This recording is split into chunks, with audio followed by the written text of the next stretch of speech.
Tales from the Riverbank, Episode 7, Blwah! According to our guidebook, the central French town of Blois is pronounced Blwah. It's not. Nothing is pronounced Blwah. Well, only if you're trying to say something while you're being sick. And it was in the outskirts of Blois that we spent the first night of our recent holiday to the Loire, presumably pronounced Loire. We stayed in the Hotel Monarch, attracted by the receptionist's offer to waive the stabling fee for our dog Charlie. Unfortunately, this happy financial advantage was cancelled out by the fact that it was going to be €3 for the car to spend the night in the car park. Never mind, it was good that they took dogs in the first place. And also, Charlie was very pleased with the deal, because in the ongoing struggle between her and the hire car, this arrangement represented a minor triumph. Charlie was upstairs with us in the warm for free, while the car had to pay to be outside in the cold with only a German camper van for company. Charlie was so pleased, in fact, that when we went back outside to fetch the suitcases, she took the opportunity to underline her position within the pecking order by urinating on the car's rear passenger side tyre.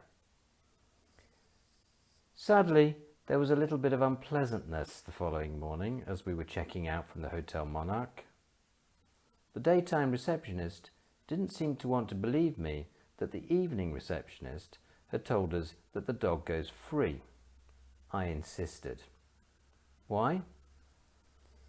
Because clearly I'm a liar and I needed the €3. It's a difficult thing being in the service industry when you should really be President of the Republic. Or maybe the hotel is called the Monarch because the people who work there are members of the royal family. I don't know. It was all relatively good-natured though, and as we were leaving, Charlie confirmed there were no hard feelings by giving the receptionist the same treatment she'd given the car the night before. And this little contretemps certainly didn't detract from our stay. Blois is a lovely place, and the town planners have done their very best to preserve its rich cultural heritage by arranging the road signs in such a way that car traffic is kept continually circling on the ring road, well away from the town's fragile historic centre. But we eventually managed to find the road in and out of Blois and began our chateau hunt in earnest. Our trip to the Loire led to a number of noteworthy discoveries, all of them dog-related. The first, as we have seen, was Charlie's ability to express herself through targeted peeing.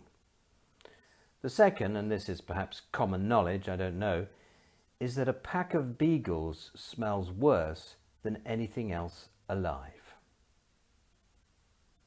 I first became aware of this fact as we were walking along the drive that led to Cheverny, one of France's most beautiful chateaux. It was unfortunate really because the smell presented a striking contrast to the elegant approach to the Hureau family home. I would really have liked to have lingered a little longer outside before going in, but Blois! The smell coming from the beagle enclosure was more than any human could take. I put my nose into the elbow fold of my leather jacket and ran. Once inside, though, we were able to relax and enjoy our surroundings. Cheverny, unlike Chambord, fully deserves the title of stately home. It's stately, it's homely.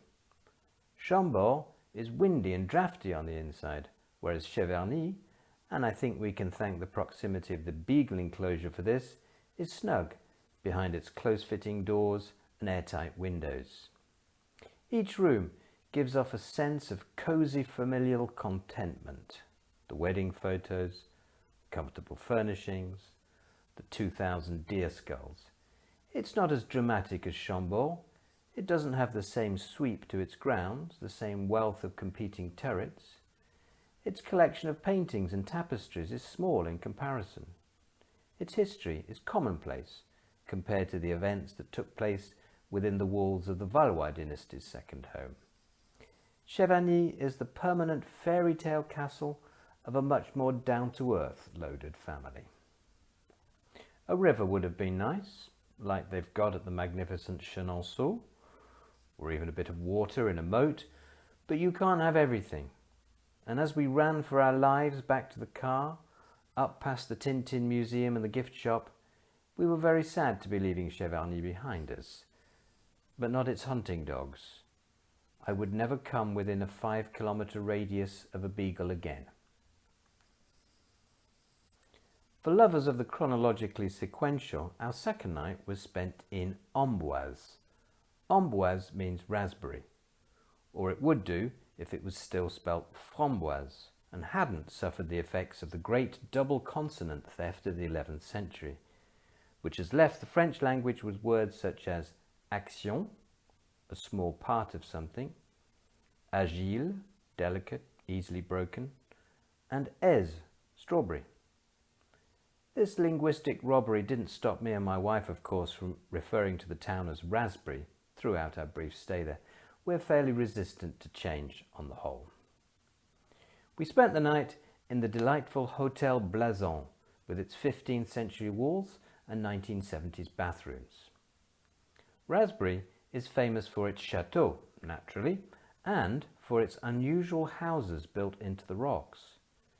It's also famous for its unusual inhabitants, who are apparently prepared to pay good money to live in a cave. We spent the final night of our trip in Tours, in the appropriately named Hotel Val-de-Loire. We had a lovely room with 3 beds and enough furniture overall to stock a large antique shop. Tours is a big city and as such offers ample opportunity to get lost and wander around for hours looking for your hotel. It's also a great place, like many French cities in fact, for not being able to find anywhere to park the car. The last dog-related insight we came to on our trip was the discovery that our dog has an infallible sense of taste. Every time we get to the outskirts of a town that we should accelerate through as quickly as possible without stopping, she's violently ill in the back of the car.